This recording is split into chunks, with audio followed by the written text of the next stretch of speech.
bienvenidos. Mi nombre es Fernando Velázquez. Llegó la hora de la verdad. Vamos a ver varios temas, varios tópicos que en apariencia no son tan sencillos. Sin embargo, poniéndole empeño, vas a ver que te quedan bien claros. En primer lugar, vamos a manejar lo que es la prueba empírica. La prueba empírica es algo súper importante de cualquier trabajo de tesis, no importa el área donde se realice esta tesis. Entonces vas a tener que comprender su importancia y cómo se realiza en general. En segundo lugar, tenemos el manejo de base de datos. En este tema vas a tener que identificar la importancia del manejo de base de datos. Actualmente, gracias al Internet, este instrumento es muy utilizado, muy requerido y además es muy fácil de utilizar. En tercer lugar, vamos a tener lo que son análisis de casos. Análisis de casos también es una herramienta muy útil para tu tesis en la cual tú puedes incrementar tu conocimiento de manera autónoma. Por último, vamos a tener lo que son análisis de resultados y conclusiones, dos temas que no debemos separarlos porque van íntimamente relacionados. En esta parte vas a tener que aprender cómo realizar un análisis de resultados y cómo se realiza la redacción de las conclusiones de tu tesis. Bueno, como primer tema tenemos prueba empírica. ¿Qué es la prueba empírica? Todos hemos tenido experiencias desde el inicio de nuestra vida. Una experiencia siempre tiene que ver con lo empírico. Sin embargo, cuando hablamos de prueba empírica para un trabajo de tesis, esta debe tener ciertas características. Es una experiencia que debe ser planeada, controlada, documentada y su principal función es que tiene que verificar la veracidad de las hipótesis. Antes de realizar una prueba empírica se deben tomar ciertas precauciones. ¿A qué me refiero? Es necesario prepararla. En este sentido, debes trabajar con lo que es el diseño del experimento o de los experimentos que vas a aplicar para realizar la prueba. En segundo lugar, y bien importante para estos experimentos, es identificar las variables que vas a medir, ya sean cuantitativas o cualitativas, así como sus unidades. Es bien importante esta cuestión porque el trabajo de tesis es un documento oficial que va a ser distribuido. Entonces, debes tener el manejo de unidades estándar para que cuando un tercero revise tu trabajo sea fácil de comprender.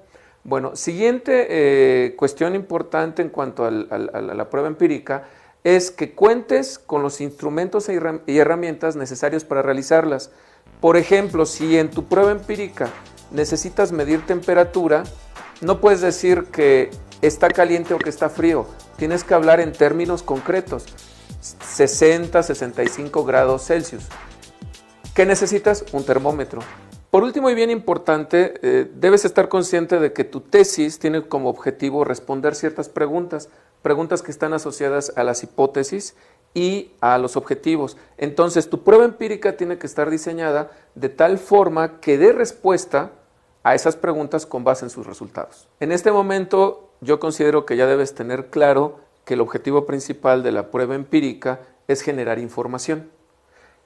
Esta información debe ser tratada con cuidado, por lo tanto tiene que ser documentada y respaldada. Sería una desgracia que realices una prueba empírica y no guardes tu información, porque entonces a lo que te va a llevar es a tener que repetir la prueba empírica. Y muchas veces estas pruebas empíricas, estos experimentos, no son fáciles de llevar a cabo y tampoco se llevan a cabo en poco tiempo.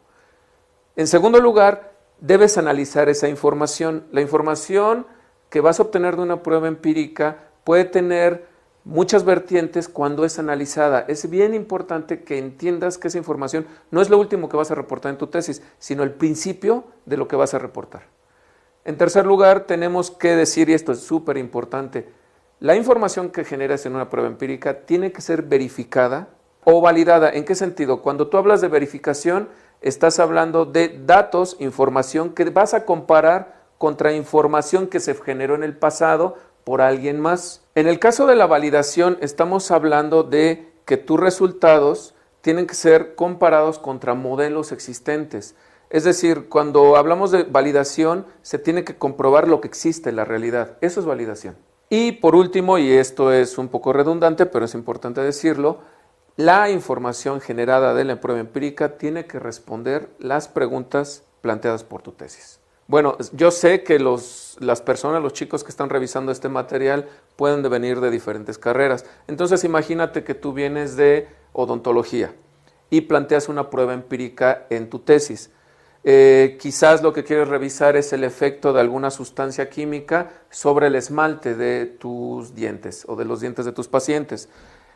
¿Qué necesitarías medir en tu prueba empírica? Bueno, quizás te interese saber si cambia el color del esmalte, si cambia la dureza del esmalte, si cambia la sensación del paciente cuando aplicas esta sustancia. Estos tres parámetros o variables, que no son los únicos que puedes medir, deben tener una forma de medirse. No sé, si estamos hablando de dureza, quizás tengas que mandar los resultados, o mejor dicho, tus probetas que bañaste con la sustancia, las tengas que mandar a un laboratorio donde midan dureza. Si estamos hablando del color, quizás de una manera cualitativa, solo por observación lo puedas medir, verificar, o también lo podrías llevar a un laboratorio para que hagan una prueba de color. Y por último, en el caso de si esto aumenta la sensibilidad en el paciente o la disminuye, quizás ahí necesites un grupo de estudio, varias personas a las cuales aplicar la sustancia y medir esa sensibilidad. Como te puedes dar cuenta, no es tan trivial el asunto, no es tan fácil como poner un esmalte y se acabó.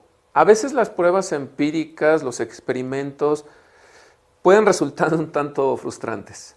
¿Por qué? Porque no siempre obtenemos la información que esperábamos, sobre todo cuando el campo que estamos estudiando es más o menos reciente. Si este es el caso, hay que entender algo bien importante sobre las pruebas empíricas. Las experiencias se componen de aciertos y errores. Toda experiencia debe ser útil. Ahora bien, en el caso de las tesis, las hipótesis rechazadas no necesariamente son fracasos.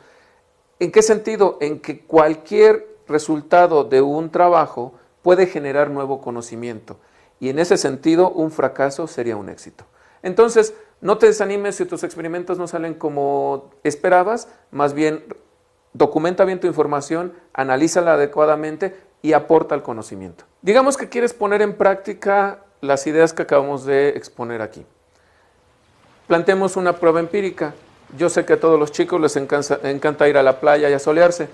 ¿Por qué no en tu grupo de amigos compran diferentes protectores solares y a cada uno de ustedes le aplican uno diferente?